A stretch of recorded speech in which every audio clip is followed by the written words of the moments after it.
Queridos, nós vamos estudar hoje, continuar estudando, o capítulo 6 do Evangelho de Mateus. Eu queria que você abrisse lá em Mateus, capítulo 6, verso 19. Nós vamos ler do 19 ao 23.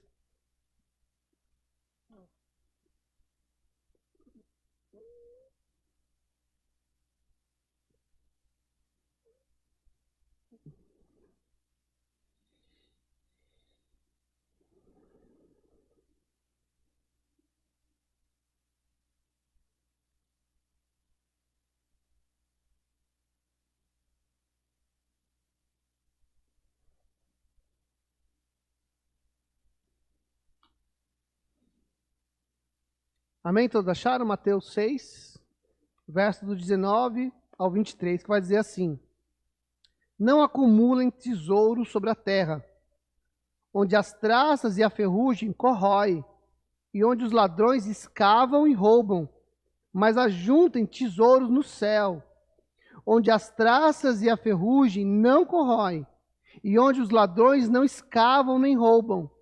Porque onde estiver o seu tesouro, aí estará o seu coração. Os olhos são a lâmpada do corpo. E se os seus olhos forem bons, todo o seu corpo será cheio de luz. Porém, os seus olhos forem maus, todo o seu corpo estará em trevas. Portanto, se a luz que existe em você são trevas, que grandes trevas serão. Amém, irmãos? Amém.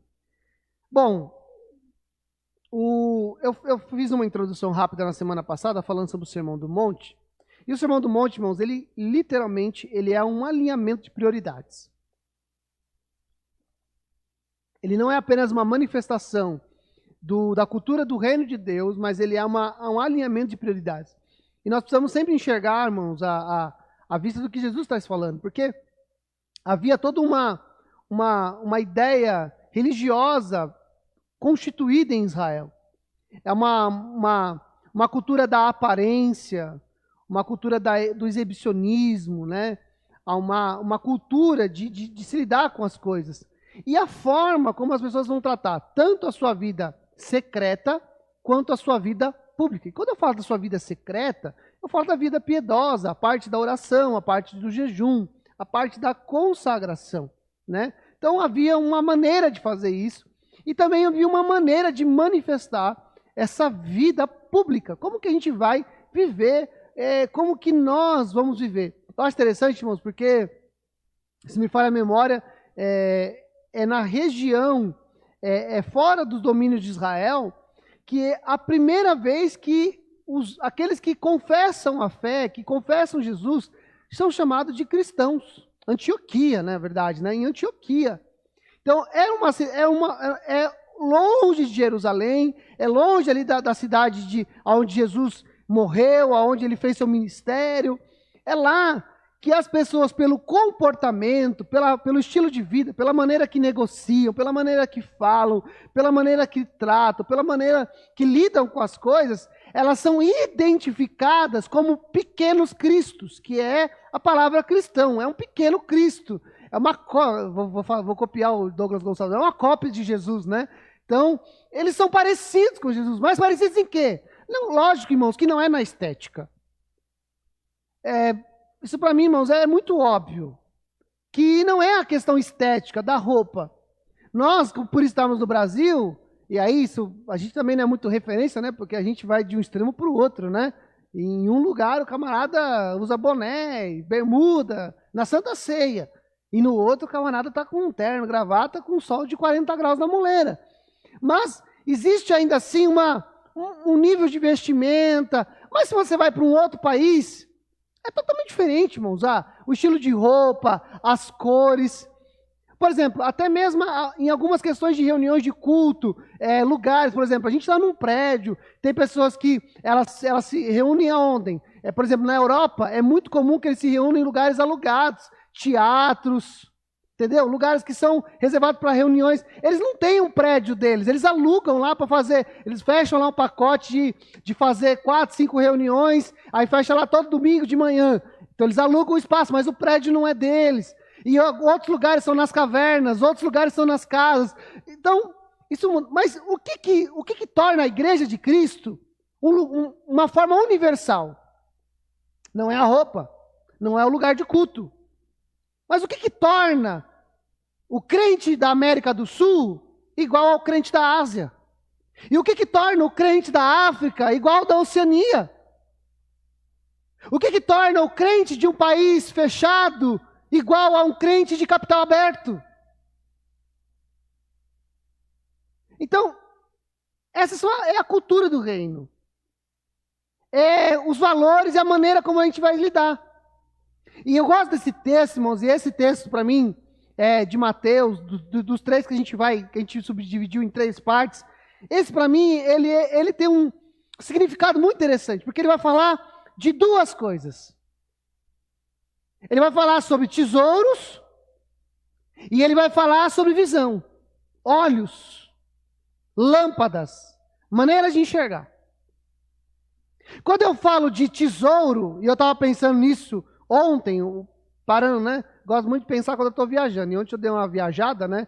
E aí viajada literal, não é na maionese não. Dei uma viajada mesmo, a trabalho. E eu fiquei pensando sobre esse texto. Porque, se a gente falar, porque Jesus não fala sobre dinheiro apenas. Ele fala sobre tesouro.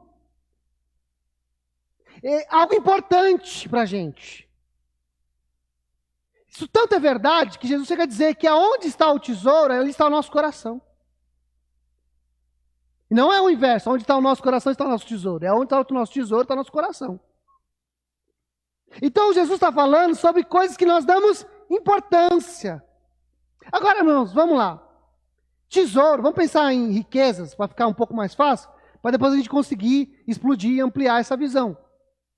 As perguntas que a gente tem que fazer, que eu fiz pelo menos, e que eu proponho da gente fazer é, ok, se é tesouro, aonde nós buscamos ele? Aonde que a minha vida está dedicada? Eu não sei, irmãos, porque eu não sei vocês, mas de vez em quando eu passo por autoavaliações. Fico pensando como é que eu estou lidando, como eu sou como marido, como eu sou como filho, como eu sou como pai, como eu sou como pastor, como eu sou como trabalhador. E de vez em quando, irmãos, raramente eu preciso ajustar algumas coisas. E eu estou falando brincando, né, irmãos? Porque sempre eu tenho coisas para ajustar. E de vez em quando, irmãos, a gente precisa fazer essas perguntas para a gente. Se é tesouro, se é algo de valor, aonde que eu estou gastando a minha vida no que eu estou buscando? Aonde eu estou adquirindo? Porque, irmãos, a vida é uma grande aquisição. Perceba que Jesus não diz sobre não ter. Ele não fala sobre nós não possuirmos. Ele não fala isso, ele fala assim, olha, não acumuleis. A palavra aqui, até o Hernando Dias Lopes na sua exposição diz, observe que a palavra aqui é acumular, não é ter. Porque uma coisa é ter, uma coisa é acumular. Se eu perguntar para o irmão, falar assim, irmão, você tem dinheiro? Você pode falar assim, pastor, eu não tenho. Não, você pode ter R$1. Se você tem R$1, você tem dinheiro. Se você tem 10 centavos, você tem dinheiro. Você tem 5 centavos, você tem dinheiro. O que você não tem? Eu não tenho valores acumulados, mas dinheiro eu tenho. Pode não ser o suficiente para comprar um pãozinho, mas eu tenho. Não é verdade? Porque hoje em dia, se você chegar com 5 centavos na padaria,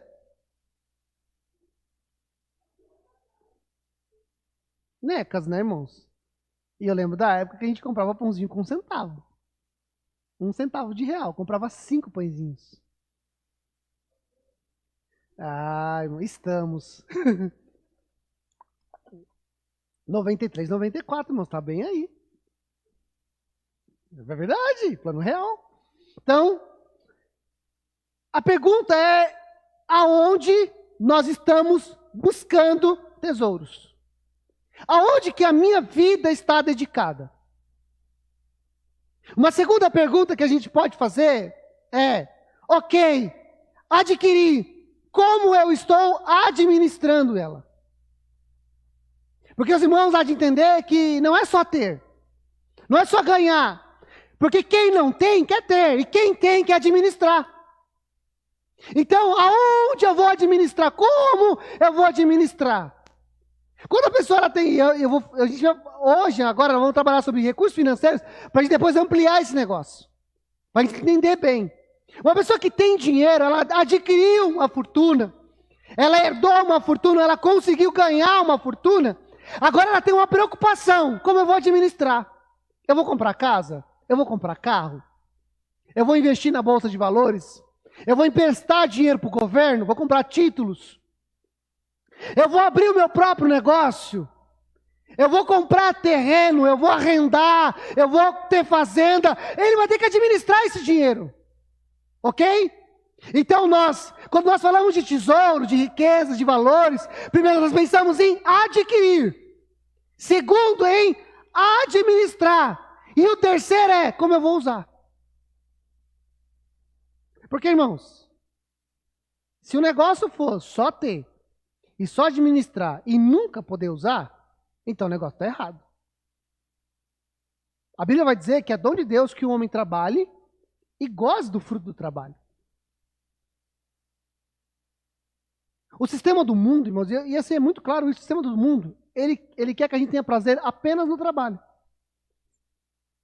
E não desfrutar dele. A nossa alegria, irmãos, não deveria ser quando o salário cai na conta. A nossa alegria deveria ser quando nós podemos gastar o salário que cai na conta. Embora alguns sintam-se muito alegres em gastar o que cai na conta, que gasta o que está na conta e o que não está na conta. O que o banco diz que ele pode pegar e depois colocar lá de novo. Mas a nossa alegria deveria ser em gastar, em utilizar, em colocar em propósitos. O que os que conhecem de economia, os que conhecem de administração financeira vão dizer de criar metas. Quais são suas metas? Ok, você adquiriu, você administrou, e o que você vai fazer com o ganho? Com a lucratividade? O que você vai fazer? Ok, comprei uma casa, eu ganhei dinheiro, comprei uma casa, aluguei a casa, e agora estou ganhando dinheiro com aluguel. Ok, o que você vai fazer com o dinheiro do aluguel? Que você está ganhando todo mês? O que vai fazer com o seu salário que está fazendo todo mês? Essas perguntas, irmãos, que a gente tem que responder. Na verdade, quando eu gosto muito, eu brinco muito com esse negócio. Eu não jogo na Mega Sena, irmãos. Mas eu fico brincando com as pessoas. Se eu ganhasse na Mega Sena, o que você faria se você ganhasse 80 milhões de reais? Alguns, irmãos, iam sumir do mapa, não é verdade? Para quem... O que aconteceu? Foi arrebatada. Foi, né? Foi o anjo do mano e passou e levou. Sumiu. Algumas não, algumas... Né, com aura mais elevada, não, eu faria um trabalho social, abriria uma creche, faria, né? Então, é mais ou menos isso. O que você vai fazer? Você tem dinheiro, tem recurso, aonde você vai aplicar? São as perguntas que a gente precisa responder. Agora, quando nós pensamos em questão do reino de Deus, irmãos, e aí é nessa linha que eu quero trabalhar, porque o conselho de Jesus é esse, a orientação de Jesus é essa: não acumuleis tesouros nesta terra. Por quê? Porque os ladrões roubam. A traça corrói. O que ele está dizendo é que, embora esse mundo produza tesouros, eles estão expostos a riscos e eles têm uma tendência muito fácil de desvalorizar. Desvalorizar. Quer ver uma coisa, irmãos? Muito simples. Celular. Não é verdade? Você vai lá, compra um celular. Top. Câmera boa. Mas eu lembro da época, e eu sou velho mesmo, paciência, fazer o quê? Não dá para lutar contra isso. Que para você saber quem estava te ligando, você tinha que pagar o serviço chamado olho mágico. Não é verdade? Olho mágico. Hoje em dia, a gente fala assim, quantos pix tem? Qual é a resolução da câmera? Qual é a capacidade de receber internet? A gente tá... Aí quando você compra, aí daqui a pouquinho o fabricante vai lá e lança um melhor. Um mais rápido, com mais pix, com mais sei lá, mano, que dá para colocar mais dentro desse negócio. Então, por exemplo, carro, né? Carro. Antigamente você via aqueles carros, né? Antigamente carro bom era aqueles carros grandes, né? Lembra dos Corcéis? Os Corcéis. Aí daqui a pouquinho, eles lançam o carro com uma direção melhor, com um câmbio melhor, com um freio melhor, com mais itens de segurança, com mais itens de conforto, com mais itens de velocidade. Cada vez mais, e aí você tem aquele seu carro, aí você tá com aquele carrinho gostoso, bonzinho, dirigindo ele, aí daqui a pouco você dirige um melhor, aí você fala, mas aquele lá... Por quê? Porque este mundo, irmãos, tem uma tendência a depreciar as coisas, é natural desse mundo. Roupa. Irmãos, se nós pegarmos uma foto dos irmãos aqui da igreja, de 15 anos atrás, não é verdade? Era outra roupa. Era outro modelo, era outro tênis, era outra calça, era outra camisa, era outra. Por quê? Este mundo tem uma tendência a depreciar aquilo que é bom, aquilo que é agradável, aquilo que é bonito, aquilo que enche os olhos, aquilo que era o top, já não é mais. E isso é uma loucura, por quê? Porque aí você corre para ter um tesouro da terra. Aí quando você agarra o tesouro da terra, aí alguém diz assim, mudou, o tesouro agora é outro. Aí você tem que abrir mão e correr atrás do outro tesouro. Aí quando você agarra, alguém diz, opa, agora o tesouro é outro. Aí abre mão, corre lá, agarra, opa, agora o tesouro é outro. Esse mundo tem essa tendência, a tendência de mudar. De correr riscos da mudança. Se os irmãos olharem, por exemplo, a história da humanidade, antigamente, e eu não vou muito longe, antigamente, quem que eram os ricos, irmãos? Comerciantes. O cara que fazia escambo, né? Você me dá uma galinha, eu te dou 10 maços de coentro. Não era assim? Depois foram as pessoas que tinham campos. Depois inventaram o tal de capital. Daqui a pouquinho o rico é quem tem bitcoins. Moeda virtual. Isso vai mudando, irmãos. As coisas vão mudando. Os valores vão mudando. E Jesus está dizendo o seguinte, Jesus está falando, há 2.000 anos atrás, não, e a palavra é essa, não acumulem tesouro dessa terra. Irmãos, embora algumas pessoas acham que ter riquezas é sinônimo de não precisar ter obrigação nenhuma, porque às vezes é isso que as pessoas acham, né?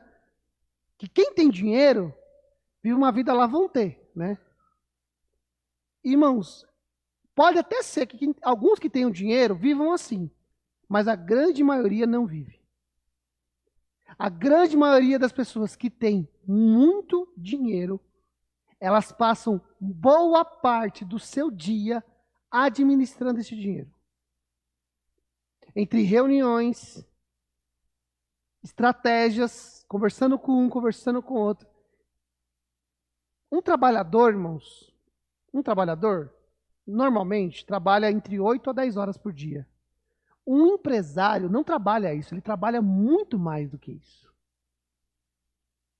Ah, mas o empresário está na vida boa. Mas o risco é dele. O empresário trabalha muito mais do que isso. Tem empresários que chegam a trabalhar 20 horas por dia. Porque ele tem que administrar o que ganhou. Então, o conselho de Jesus é, não acumulem nessa terra. Percebam, irmãos, que aqui o problema não é você ter dinheiro. Não é isso. O problema não é você ter recurso. Não, o problema é esse. Agora, se nós... Ok, pastor, eu vou me preocupar em andar no segundo conselho de Jesus. Eu não vou acumular nessa terra. Essa não vai ser minha preocupação. Eu quero acumular nos céus. Aí vai ser a segunda pergunta. Como que se acumula nos céus? Porque aqui, se lá atrás o conselho não é não acumuleis na terra, o segundo conselho é acumuleis nos céus. Como é que a gente acumula no céu? Umas ideias mais antigas, né, ou mais persistentes, dizem que as boas ações acumulam tesouros nos céus, né? Se eu ajudar uma velhinha a atravessar a rua, né? Não é verdade? Pelo menos eu sempre falei isso, né? Já ouviu essa frase? Hoje eu fiz a minha boa ação do dia. Então, se eu ver uma velhinha na rua, vem cá, velhinha, colocou o braço dela aqui no meu braço, vem atravessando aqui, ó. Ops, parou. Eu fiz a boa ação, eu acumulei no céu. E quando a gente pensa em acumular no céu, a gente está falando sobre garantia de salvação.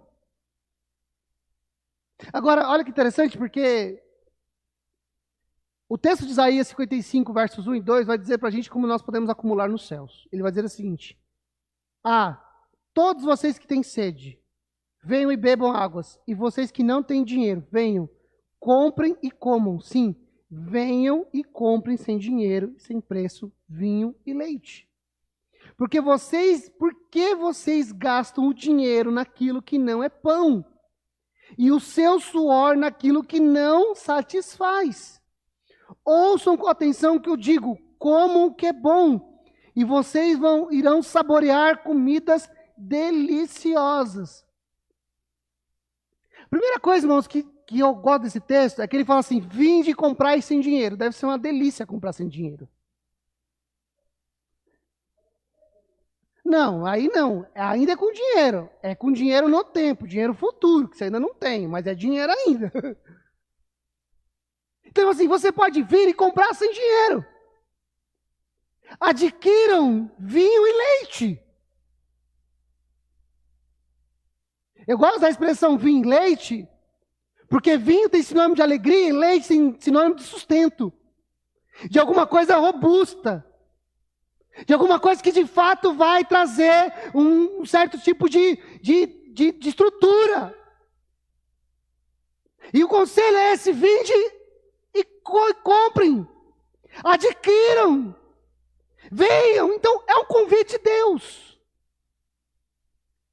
Então, se a gente quiser entender, irmãos, que como adquirir do reino dos céus, essa é a primeira coisa, esse é o princípio de quem quer acumular. Quem quer acumular só busca num lugar, em Deus. Quem quer acumular não busca em outro lugar, não busca em outra pessoa, não busca num jeito, ele só busca no único lugar, em Deus. Vinde e comprai. Em Apocalipse 3,18, quando Jesus denuncia uma igreja do estado que ela está, dizendo que ela é pobre, segue nu, Jesus dá um conselho.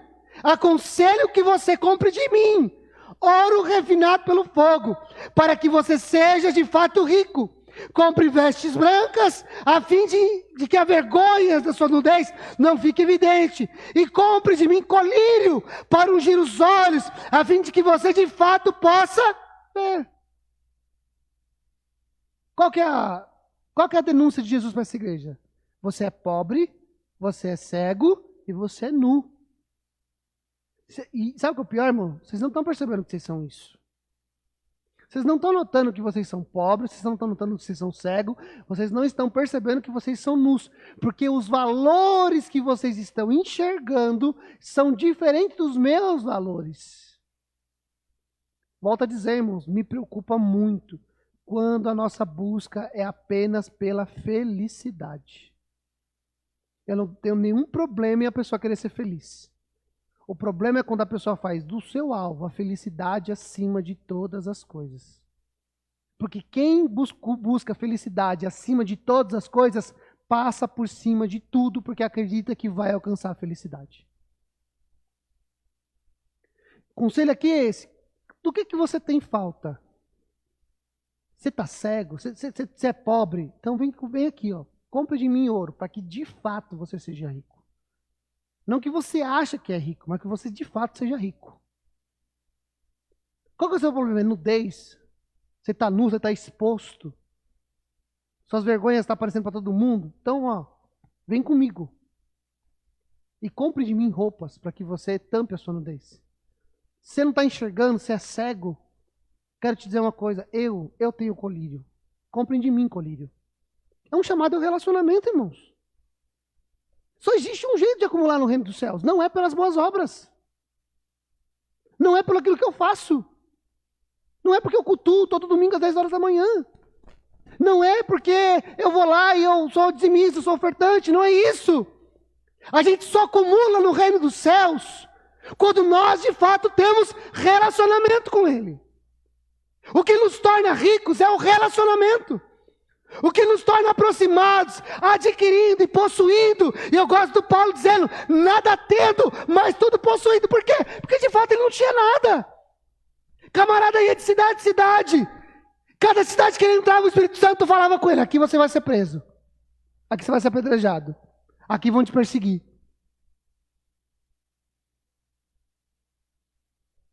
Como ele mesmo escreve, naufrágios muitas vezes, fome muitas vezes, vigílias muitas vezes. Mas ele diz assim, olha, nada tendo, mas tudo possuindo. Por quê? Porque eu tenho um relacionamento, porque eu estou perto de Deus, porque a minha vida é uma vida aproximada, porque quando eu sinto a falta de alguma coisa, eu vou nele, porque eu tudo posso naquele que me fortalece. Relacionamento. A gente só acumula quando tem relacionamento. Aonde nós temos que adquirir? Nele. Buscando nele. Segunda pergunta nossa é, como fazemos para administrar? Mateus 25, uma segunda parábola, ele vai falar da parábola dos talentos. Ele vai entregar, e talentos é dinheiro, tá, irmãos? Talento não é habilidades. Talentos aqui é dinheiro. Então vai falar, Deus deu 5 habilidades para você fazer, né? Você prega bem, canta bem, dança bem, cozinha bem. Não, talentos aqui não é habilidade, era dinheiro, era valor monetário. Então ele dá talentos para as pessoas, dá dinheiro para as pessoas administrarem. Então ele é dono do negócio, ele tem o dinheiro, ele tem o capital, e ele coloca na mão de administradores. E a Bíblia vai dizer lá no Mateus 25, verso 16, dizendo o seguinte, o servo que tinha recebido 5 talentos, saiu imediatamente a negociar com eles, e ganhou outros 5. Pastor, ok, eu fui em Deus, eu fui no Senhor e pela intimidade, pela proximidade, por estar perto dEle, eu adquiri, Ele me deu. O que eu faço agora? Como que eu administro? Imediatamente. Imediatamente. Irmãos, Atos dos Apóstolos, capítulo 1, ele diz o seguinte, vocês vão receber poder dos céus e vocês serão minhas,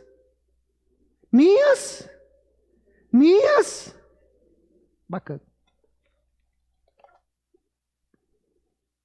Como é que você sabe que a pessoa é uma testemunha? Porque ela viu, ela ouviu, certo? Ela testemunhou. Mas isso, ela é uma testemunha, mas a gente não sabe que ela é uma testemunha. A gente só sabe ela só é uma testemunha. Mas quando de fato ela se revela uma testemunha? Quando ela fala. Está entendendo? Ah, pastor, eu sou filho de Deus. Ok, você sabe disso, mas o mundo não sabe. Como é que o mundo vai saber? Quando você falar. Administrar as coisas de Deus é manifestá-las. É expô-las. É apresentá-las. Quando? Imediatamente.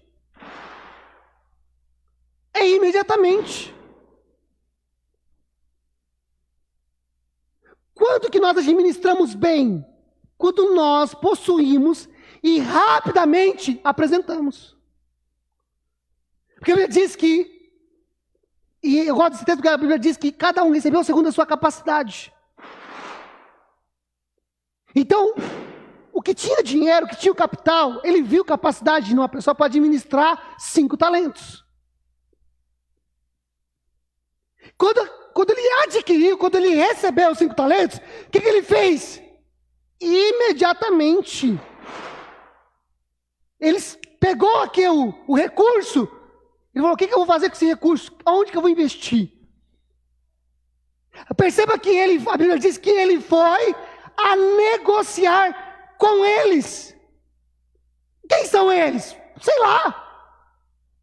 O que demonstra para mim é que ele adquiriu. E para que ele fizesse aquilo que ele recebeu crescer, ele teve que se relacionar. Então como é que nós adquirimos? Nós adquirimos tendo relacionamento com Deus. Como é que nós administrando? Tendo relacionamento com as pessoas. Está no texto. O Senhor que ia viajar deu recursos. E ele está falando, administrem, cuidem para mim. E o que ele fez? Ele pegou e saiu a negociar, a se relacionar com outras pessoas.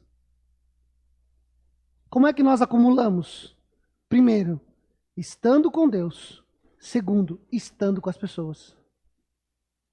Terceira pergunta é, onde investimos? Mateus 25 ainda, verso 27, diz o seguinte. Para aquele que recebeu apenas um talento, Jesus vai dizer isso. Então você deveria ter entregado o meu dinheiro aos banqueiros. E eu, ao voltar, receberia com juros o que é meu. Irmãos, todo mundo sabe. Se você não sabe, vai saber agora. Mas eu acho que você talvez já sabe. Se você pegar 10 reais, e você falar assim, não confio em banco. Banqueiro é tudo ladrão. Não bancário, banqueiro. Porque bancário é funcionário do banco. Banqueiro é tudo ladrão. Só sabe usar meu dinheiro.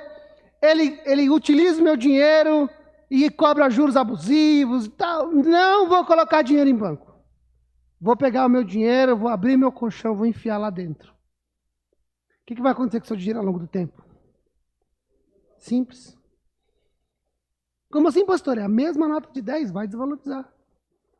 Seu dinheiro não vai valorizar. Significa que você vai comprar menos coisas com 10 reais daqui a um ano do que você compra hoje. A gente sofre isso hoje, né, irmãos? Esses dias eu encostei no posto de gasolina. Falei pra mulher, coloca 70 reais de álcool. Antigamente 70 reais de álcool, irmão, enchia meu tanque. O ponteiro virou modestamente. Com os mesmos 70 reais, eu não coloco mais os mesmos litros dentro do meu tanque. Isso é desvalorização, isso é inflação. Se eu tivesse pegado 70 reais e colocado no meu colchão, batata, ele ia comprar menos coisas hoje do que ele comprou há um ano atrás. E isso funciona para gás, para óleo, para arroz, para feijão, para carne. A gente sabe disso. Antigamente, irmãos, eu olhava para o quilo da picanha, 35 reais, eu achava um absurdo. Eu falava, não compro picanha. Vou comer alcatra. Hoje em dia, o camarada está olhando o quilo do contrafilé a 30 reais, está falando, tá barato. O mundo ficou louco. Por quê? Porque desvaloriza. Agora, o que eu acho interessante, irmãos, é que nesse texto está dizendo o seguinte, que esse rapaz que recebeu um talento, o que ele fez? Ele escondeu o dinheiro. Ele foi lá e enterrou, colocou debaixo do colchão. Porque agora percebam, irmãos, que aqui não é apenas o princípio de investir. Eu já falei sobre esse texto, que é a visão que ele tem do seu Senhor. Mas eu não vou falar sobre isso. Para mim tem uma outra questão aqui. Qual que é a outra questão? É que, além de ele ter a visão equivocada do seu Senhor, ele tem um outro problema. Ele não tem a preocupação real do recurso. Porque se ele tivesse a preocupação real do recurso, o que ele faria? Ele daria aos banqueiros. Eu tenho medo do meu senhor, ele me deu um dinheiro, eu acho que não vai dar certo de eu administrar, pelo menos o meu senhor não vai ter prejuízo. Eu vou tentar cuidar no mínimo, o risco zero. Vou tentar colocar lá no lugar onde não tenha risco. Quando ele voltar, ele não vai encontrar um talento, ele vai encontrar 1,5 talento, 1,2 talento. Mas vai se equilibrar, ele vai comprar as mesmas coisas. Não. Um descuidado total. Você entregou na mão, não é que volta do mesmo jeito, volta pior.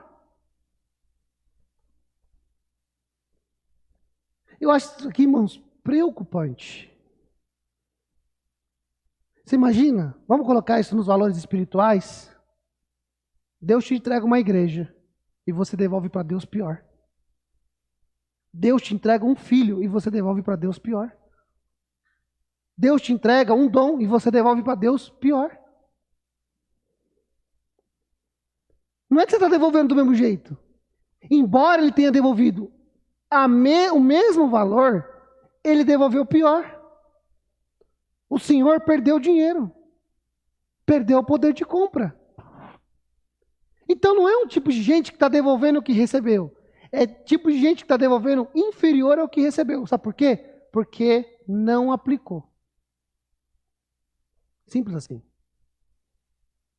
E eu tenho para mim, irmãos, que as pessoas que vão devolver para Deus pior do que receberam, não foram aquelas que não tiveram sucesso.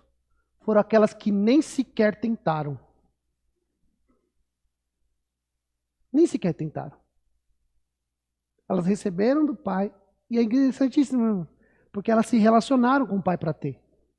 Elas foram até o Pai e o Pai deu. O Pai entregou. E o Pai disse, administrem. Mas elas não quiseram investir. Não tem jeito. Tem que investir. Investir significa tempo. Investir significa coragem de fazer. Pessoas que não têm coragem de fazer, não investem. Alguns irmãos já fizeram aqueles testes de sites de investimento? Se você é um investidor agressivo, moderado ou precavido, já fizeram esse teste? Você chega lá e ele vai falando, qual é a sua disponibilidade de quanto que você acha que você pode investir? Uma série de perguntas. Aí no final ele vai dizer, você é um investidor modesto. Você não tem muita coragem. O site quase grita, você é um medroso. Para alguns ele fala, uhul, você fogo na roupa, hein? Louco para ganhar dinheiro. A vontade, a maneira como a pessoa se porta. E o interessante é que essa camarada aqui, não é que ele é um investidor moderado, modesto, ele é mais conservador. Não, ele é despreocupado. É mais ou menos como aquele funcionário que pega o equipamento da empresa, pega a máquina, pega o caminhão, pega os recursos da empresa. O que ele faz? Ele não tem a menor preocupação. Ele bate, ele opera errado, ele gasta equivocadamente. Não é que ele não gera lucratividade, ele devolve para a empresa pior do que recebeu. Ele gera prejuízo ao invés de gerar lucro. Ele nem empata o jogo. Ele puxa a empresa para baixo. Por quê? Porque não teve a preocupação do recurso. Menor preocupação do recurso. Volto a dizer, irmãos, o problema não é não termos sucesso. O problema é não tentarmos. Só existe um jeito de viver a vida cristã, irmãos. Vivendo. É igual o pessoal fala, né? Eu já ouvi muita gente falar isso e eu concordo. Como é que eu aprendo a me mover no Espírito? Movendo. Fazendo. Ah, mas se der errado, acerta no outro. Mas e se? Irmãos, o se não entra no jogo. Tem uma coisa que não entra na matemática, é o se. Só entra o realizado. Só entra o que nós fazemos. Então, ele fala sobre isso, irmão, sobre adquirirmos tesouros nos céus. Só que aí, o texto vai continuar, e parece que Jesus encerra o assunto e começa um novo assunto, mas não é, é o mesmo assunto. Ele vai dizer lá em Mateus 6, a partir do verso 19 ao 21, nos próximos 3 versículos, sobre lâmpada. Ele vai dizer que a lâmpada do corpo são os olhos. E se os nossos olhos forem bons, o nosso corpo vai ser iluminado. Mas se os nossos olhos forem trevas, o nosso corpo vai ser escuridão. Trevas. E ele chega a dizer, quão grandes trevas serão. E ele vai dar uma advertência. Ele vai dizer para a gente observar, para ver se as luzes que existem em nós não são trevas. Agora, Jesus ele é bem didático para a gente. Ele fala que a lâmpada do corpo são os olhos. Então diga assim, olhos são lâmpadas. Fala com vontade, irmãos. 11 horas da manhã, daqui a pouco você vai almoçar. Olhos são lâmpadas que iluminam meu corpo. Está claro isso, irmãos? Porque os olhos, e não é o que eu enxergo. A ideia do olho não é exterior, é interior. Porque o olho, ele capta a imagem externa e joga para dentro da gente. Ok? A função do olho não é emitir. A função do olho é captar. E ele está dizendo que se os meus olhos forem bons, o meu corpo vai ser iluminado. Mas assim, o que é um olho bom? É um olho azul? Porque se for, eu estou na roça. E não só eu. O que é um olho bom? É ele ser, a capacidade visual dele ser boa? É a córnea, a retina? É todo o globo ocular estar em perfeito estado? Não. Não nesse sentido de Jesus. Ele fala que o olhar, o olho, é a maneira como eu enxergo as coisas. Usando uma palavra mais bonita, é a nossa cosmovisão. É a maneira como eu olho o mundo, eu olho as coisas, eu olho as pessoas e eu tiro conclusões sobre tudo isso que eu enxergo. Perceba que eu não estou falando daquela visão simplória do copo meio cheio e do copo meio vazio. Eu não estou falando da visão pessimista, da visão otimista. O camarada pega o copo e diz assim, o copo está meio cheio. O outro chega e olha, não, o copo está meio vazio. Não é isso. Ele está falando sobre quais são os seus valores para você enxergar o mundo. Quando Jesus está saindo de Samaria, expulso, os discípulos têm uma fala. E a fala dos discípulos são essas. Senhor, olha, o Senhor quer que a gente ore a Deus, igual Elias fez e caia fogo do céu. Percebe, irmãos, aqui? Embora a gente olhe para o texto, às vezes horrorizado, falando, nossa, os discípulos falaram de cair fogo do céu e matar as pessoas. Olha o nível de ações dos discípulos. O Senhor quer que a gente ore a Deus. Olha só, orar a Deus. Qual é a referência bíblica? Qual é a referência? Igual Elias. Quem foi Elias? Elias foi o homem que Deus levou para o céu. Num redemoinho. Então, olha que interessante, irmãos. Então, assim, o Senhor quer que a gente ore a Deus, igual Elias fez. Que Elias? O Elias que andou com Deus, que foi arrebatado, que foi morar no céu. Orou e caiu fogo do céu e matou as pessoas? Essa é a referência deles.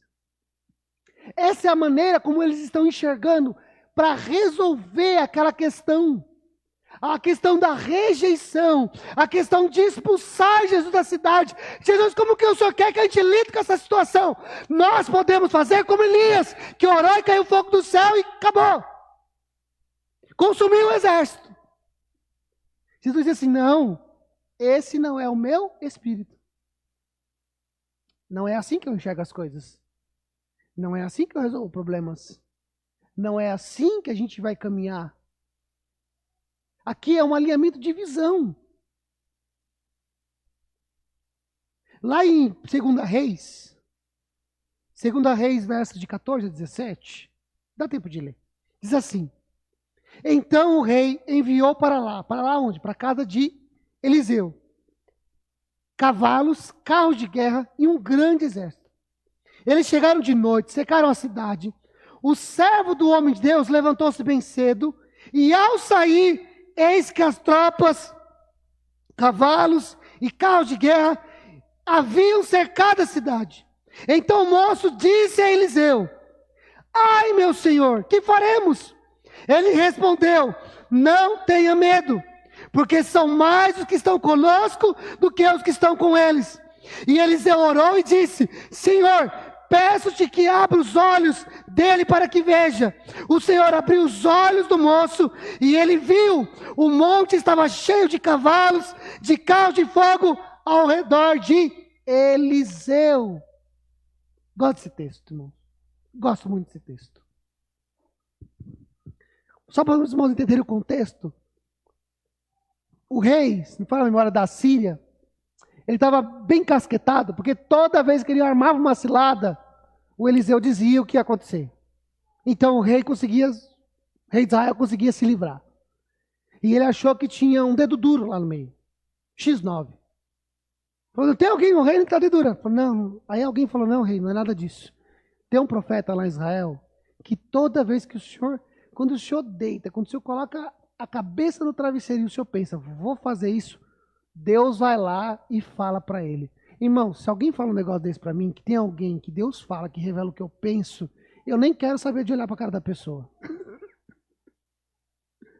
Não é verdade? Mas o rei fica nervoso, imagine, irmãos, a desproporcionalidade. O cara era um profeta, era só mandar 2 ou 3 para matar o cara. Mas ele está tão enfurecido que ele manda um exército. Manda todo mundo. Eu gosto de imaginar essa cena, irmãos, porque eu acho que ela, em certo nível, ela deve ser engraçada. Porque a Bíblia diz que bem cedinho, o servo do Eliseu saiu de casa. Eu fico imaginando, sei lá, indo ordenhar, tirar leite da vaca. É verdade? Bota, segurando o baldinho, como toda manhã. E quando ele sai, e ele olha, a cidade está tomada de inimigo. Está cercando tudo. E ele fala, lascou-se. O que a gente vai fazer contra esse exército? Olha que interessante que a Bíblia diz assim. Então o moço disse a Eliseu, ai meu senhor, que faremos? Porque ele está olhando o cenário, ele está enxergando a situação e ele está emitindo uma fala. E ele está dizendo o quê? O que a gente vai fazer? Porque nós emitimos opiniões, nós emitimos falas, nós emitimos respostas a partir da maneira como nós enxergamos. É claro e evidente isso, irmãos. A sua opinião sobre um assunto passa sobre a maneira como você enxerga o assunto. Isso é muito claro e evidente. E o que é isso? A maneira como você enxerga os seus valores. Os seus valores vão fundamentar as suas opiniões. Porque é a sua maneira de enxergar. A sua forma de encarar. E na visão desse servo, não tinha o que fazer. Ele olha para Eliseu e diz assim, o que faremos? Ou seja, ele está olhando e fala, não tem alternativa, não tem saída, estamos cercados, está tudo acabado, não tem mais para onde ir, não tem mais o que fazer. Olha, e agora, Eliseu? O Eliseu, irmãos, um homem de Deus, ele falava, não tenha medo. Era tudo que o menino tinha, irmãos, medo. Aliás, ele só tinha medo. Não tenha medo. Porque são mais os que estão conosco do que os que estão com eles. Aí o Eliseu dá um nó na cabeça do rapaz. E eu acho engraçado, sabe por quê, irmãos? Porque isso daqui é corriqueiro. É muito corriqueiro isso. Porque quando você diz para uma pessoa assim, uma pessoa que está passando por um problema de saúde gravíssimo, desenganado pela medicina, e você chega para ela assim, não tenha medo. Não tenha medo. Eu me lembro até, eu já contei essa história aqui, irmãos, porque é uma história que me marcou muito. Na primeira igreja que nós pastoreamos, nós encaramos um rapaz que tinha esquizofrenia. Era triste a situação dele. E quando eu falo rapaz, eu estou sendo modesto, porque ele já era um homem já grande já. Alguns irmãos aqui conheceram o Dudu. 2 metros de altura, 3 de largura, um amor de pessoa. Mas quando dava crise de esquizofrenia nele, era muito difícil. nós gastávamos em média de 3 a 5 horas para tentar acalmá-lo. Era difícil. E essa não era a pior parte. A pior parte é quando ele caía em si, que ele estava debaixo da esquizofrenia. Aí ele passava de 3 a 4 dias de depressão. Era muito difícil. Um dia na casa dele, ele sempre foi muito amoroso com a gente. Ele não deixava ninguém cortar o cabelo. Ele tinha que cortar meu cabelo. Se eu cortasse no cabeleireiro, ele ficava chateado. Eu tinha que ir lá. Ele me via passando na rua, que a gente morava na mesma calçada. Se meu cabelo já estivesse meio assim despontando, ele falava, pastor, vem aqui, vamos cortar o cabelo. Um dia ele me chamou, a gente estava conversando, estava bem, estava calmo, mas uma conversa muito séria, muito lúcida. Ele olhou para mim e falou assim, pastor, Deus não me ama? Eu falei, como assim, Dudu? Por que Deus não te amaria? Deus ama todos os pecadores, mas ama você por quê? Por que ele não me cura? Por que ele não tira isso de mim? Por que eu não posso ser uma pessoa normal? Difícil, né, irmão, responder uma pergunta dessa, não é?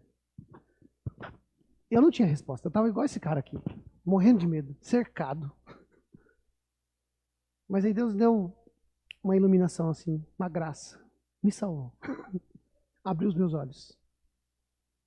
Eu olhei para o Dudu e falei, Dudu, Deus tem poder para te curar nessa terra. Mas se Ele não te curar nessa terra, se você for fiel até a morte, quando você abrir os seus olhos na região celestial, essa doença não vai com você.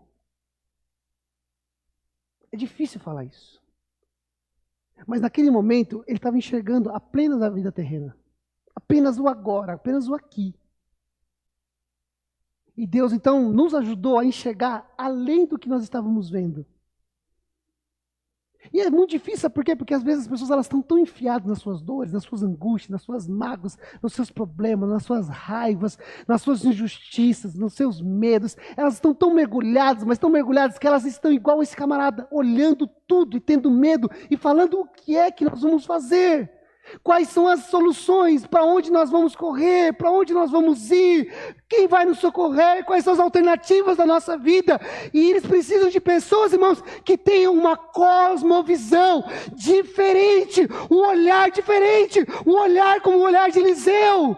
E ele diz assim, olha, você não está entendendo, tem mais pessoas do nosso lado do que do lado deles. Mas isso quem estava enxergando era o Eliseu. Ele não estava enxergando. E sabe o que ele faz? Ele ora a Deus.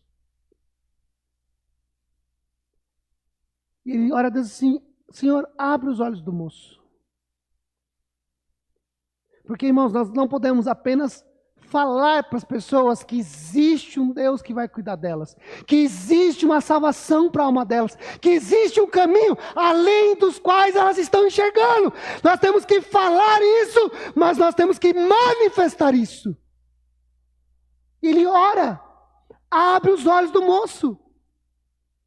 Senhor, abre os olhos do moço. E nessa oração, irmãos, para mim tem duas coisas importantíssimas aqui. Vou começar pela segunda. Os olhos podem sim ser abertos. As pessoas podem sim mudar de visão. Elas podem ganhar um novo ângulo, um novo jeito de enxergar. Elas podem. O primeiro ponto que é o primordial, só uma pessoa pode fazer isso. Só Deus pode fazer isso. O Eliseu não diz, acredita em mim. Olha, você vai enxergar como eu estou enxergando. Eu vou te ensinar a enxergar, não. Não é uma questão de ensino, não é uma questão de metodologia, não é uma questão de discipulado, é uma questão de intervenção divina. Senhor, só o Senhor pode mostrar para ele o que eu estou enxergando. Eu não posso. Eu posso comunicar. Eu posso estimular a fé dele. Eu posso dizer para ele que existe de fato um jeito diferente de enxergar, mas só o Senhor pode abrir os olhos. Romanos 3, e é um texto muito bonito de a gente estudar. Paulo vai dizer acerca do pecado que está sobre todos os homens. Ele vai começar dizendo de que valeu a circuncisão. Ele fala, do que valeu a circuncisão? Aí ele fala, de muita valia.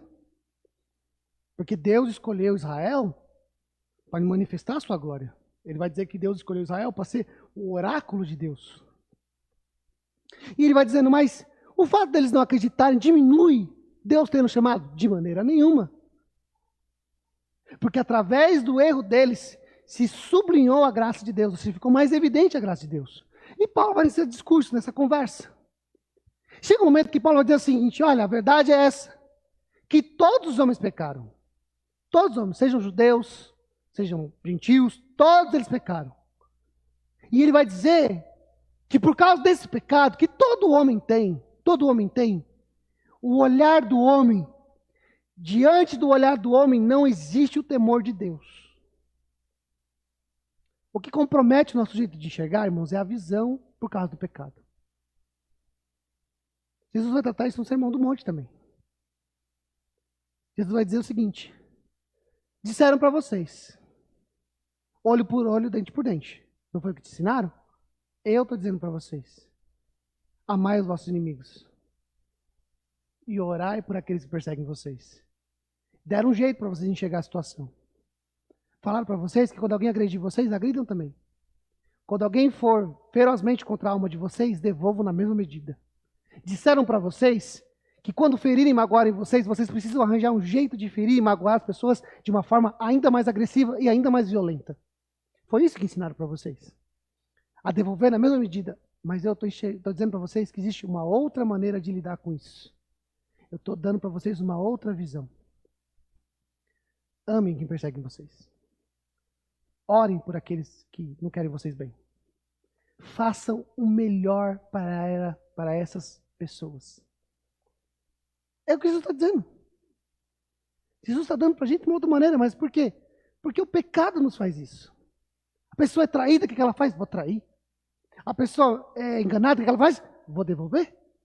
Vou tratar mal, vou bater a porta, vou virar a cara, não vou mais falar. Não vou mais chamar de amigo, não vou chamar mais de meu filho. Agora tudo mudou, tudo é diferente. Essa é a visão do pecado, irmãos. A visão de Deus é nos dar aquilo que nós não merecíamos, que é a graça. Nós merecíamos a condenação eterna, Ele dá salvação. Nós merecíamos o lago de fogo, e Ele abre a porta do céu. Nós merecíamos, irmãos, sermos rejeitados e Ele nos chama de filhos. Essa é a visão de Deus. E o que Jesus está propondo não é a gente ser a raspa do tacho, os coitadinhos, os amassados. Ele está propondo o seguinte: eu estou propondo para você enxergar de um outro ângulo. Qual ângulo, Jesus? O ângulo de Deus. Esse é o ângulo de Deus. Deus enxerga dessa forma. Eu sei que você merece a condenação, mas eu dou a porta de salvação. Eu sei que você merece ser lançado no esquecimento, mas ao invés disso, eu abro para vocês um lugar para sentar na mesa. É a minha visão. Como Deus enxerga. Jesus chega a dizer isso, porque fazendo isso, vocês serão filhos do Pai Celestial. E vocês vão ter características dele. Para nós encerrarmos, lembra que eu disse que parece que Jesus está falando de duas coisas distintas? Tesouros e visão. Parece que ele encerrou um assunto e começou outro. E eu falei que não, é a mesma coisa. Quem vai responder para a gente isso é Paulo em Efésios, capítulo 1, verso 8. Ele vai dizer o seguinte, a partir do verso 17 a 19. Ele vai dizer o seguinte: peço a Deus, de nosso Senhor Jesus Cristo, o Pai da glória, que concedam a vocês espírito de sabedoria e de revelação no pleno conhecimento dele. Peço que ele ilumine os olhos do coração de vocês, para que saibam qual é a esperança da vocação de vocês, qual é a riqueza da glória da sua herança dos santos, e qual é a suprema grandeza do seu poder sobre vós, os que cremos, segundo a eficácia da força do seu poder. Olha que interessante. Paulo está escrevendo aos Efésios, capítulo 1, e ele fala isso. Eu peço a Deus. É a mesma ideia que eu falei no texto anterior. Quem pode abrir a visão das pessoas é Deus, irmãos. É Deus. Então Paulo faz o quê? Eu oro a Deus. Estou pedindo a Deus. E ele diz assim: peço que ele ilumine os olhos do coração de vocês. Maneira como vocês vão enxergar as coisas. A maneira como vocês vão se conectar com o mundo. A maneira como vocês vão captar as informações. Aí sabe o que ele diz? Para que por causa disso, uma vez que os olhos do coração de vocês estão iluminados, para que vocês saibam a esperança da vocação de vocês, para que vocês foram chamados? A pergunta aqui seria, a gente está trabalhando para quê? Para que a gente está trabalhando? Para que você trabalha? Por que eu trabalho? Paga conta? Comer de vez em quando num lugar bom? Fazer uma viagem, se for muito boa, uma vez por ano? Para que você trabalha? Já viu aquele ditado? O propósito da vida tem que ser muito mais do que pagar boleto? Por que você trabalha? Qual é o propósito da sua vida? Sabe por que a gente às vezes não consegue responder isso? Sabe por que a gente ainda não consegue entender a questão do tesouro da terra, a questão do tesouro dos céus? Porque a nossa visão ainda está comprometida. A forma como nós enxergamos a vida, a forma como nós enxergamos a nossa estada neste lugar, está comprometida. Mas uma vez que os olhos são abertos, que o olho do nosso coração ele é aberto, a gente consegue entender qual é a nossa vocação. Para que Deus te fez? Quando o nosso coração é iluminado e nós começamos a olhar segundo a luz de Cristo em nós começamos a responder a maior de todas as perguntas. Por que é que eu estou onde estou? Sabe aquela história do José?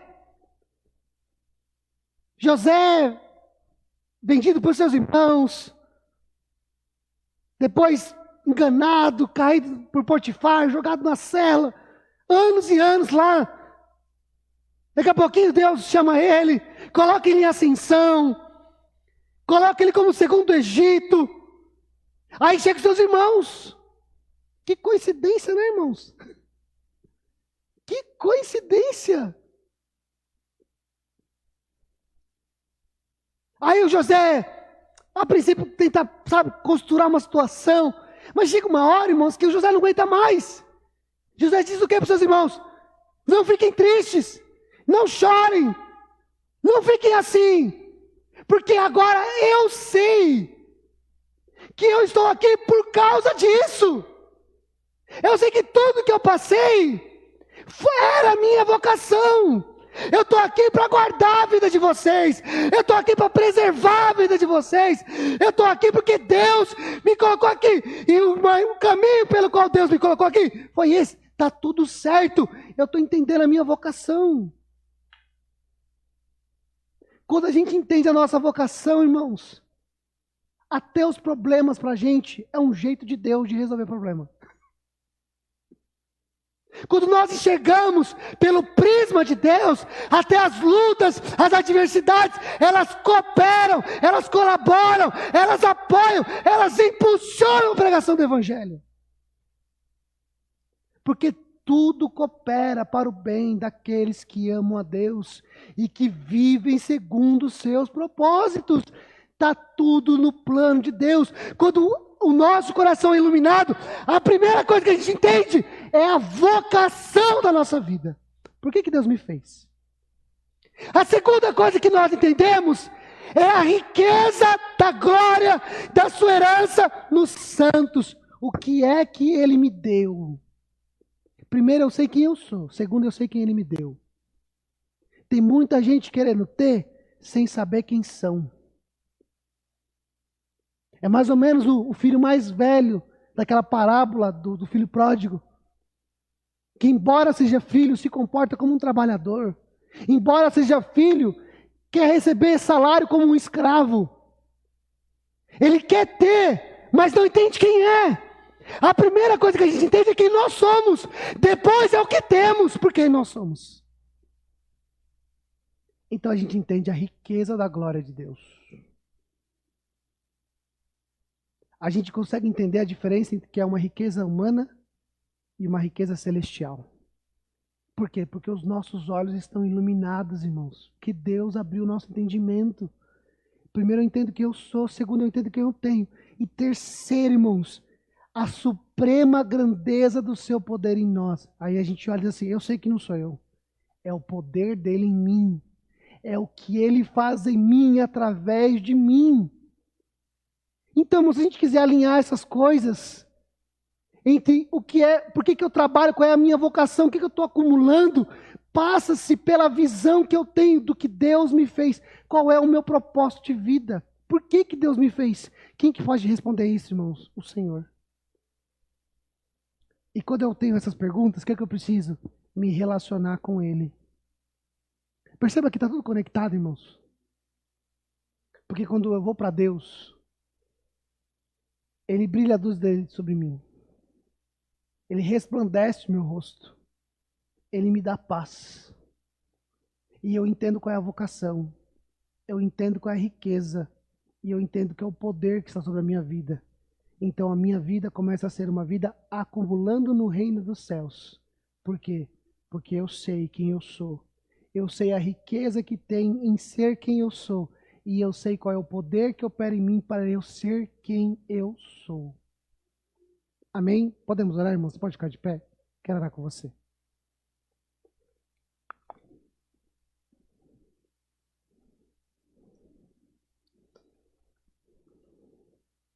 Eu não vou lembrar agora o nome, mas depois eu escrevo para os irmãos e eu falo. Eu sei o sobrenome, eu sei que é Hayashi, mas não é o Teófilo. É a irmã do Teófilo. Irmã não, acho que é cunhada. Acho não, tenho certeza, é cunhada. Ela fala sobre isso. Uma geração que quer ter sem saber quem é. Nós precisamos, irmãos, entender isso. Só tem um jeito, irmãos, de fazer isso. É Deus iluminando o nosso coração. Para a gente não ficar gastando a nossa vida com coisas que não são celestiais. Porque a gente ainda não entendeu quem nós somos. Quem nós somos. Esses dias eu estava ouvindo um pastor falando, eu quero encerrar falando isso. Ele está falando para o filho dele. Filho, você tem que roubar no jogo. Ele falou assim, como assim, pai, roubar no jogo? Roubar no jogo, filho. Se você me obedecer, você está roubando no jogo. Ele falou, por quê? Porque você é uma criança de 8 anos que vai agir pela mentalidade de 33. Você está roubando no jogo. Eu conheço mais do que você. Então aprende a roubar no jogo. Se você me ouvir, você é uma criança de 8 anos que vai ter uma experiência de 33. Eu achei legal isso que o pai falou para ele, né? A gente tem que aprender a roubar no jogo, né, irmãos? Tá entendendo? Tem que aprender a roubar no jogo. Nós temos um Deus eterno. Nós temos que aprender a se relacionar com Ele. E deixar Ele abrir o nosso entendimento para mostrar quem somos, qual é a nossa vocação, o que temos nele e por que temos nele, o poder que opera em nós. Quando nós não entendemos isso, irmão, a gente vai continuar tentando só acumular tesouros nessa terra e a nossa visão vai ser sempre comprometida. Amém? Podemos orar então em nome de Jesus?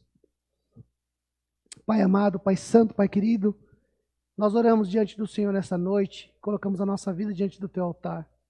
Minha oração, ó Pai, nesta manhã, junto com os Teus filhos, é o que o Senhor nos dê graça e entendimento para compreendermos a Tua vontade. A minha oração é a oração que o Eliseu fez para o seu servo. Senhor, abre os olhos do moço. Abre os olhos do nosso entendimento. Abre os olhos do nosso coração, para que nós entendamos quem somos, as riquezas de ser quem somos e o poder que opera em nós para sermos quem somos. Ajuda-nos, Senhor, a acumular tesouros celestiais. Ajuda-nos, Senhor amado, a ter a visão correta, uma visão celestial. Que o nosso jeito de olhar seja o jeito dos céus, que o nosso jeito de falar seja o jeito dos céus, que o nosso jeito, ó Pai, de trabalhar, de adquirir, seja em propósito dos céus. E eu peço a Tua graça, Pai, em nome do Senhor Jesus Cristo. Ajuda-nos, Senhor, a alinhar a nossa vida, a alinhar os propósitos de Deus, a vivermos uma vida para a glória do Teu nome. É o que nós te pedimos neste dia, em nome do Senhor Jesus Cristo. Opera, Senhor, manifesta e trabalha entre nós, em o nome do Senhor Jesus Cristo. Eu oro a Ti, eu peço a Tua graça e o Teu favor, em o nome do Senhor Jesus Cristo. Amém. E graças a Deus. Amém. Você pode aplaudir ao Senhor? Glória a Deus. Glória a Deus. Aleluia.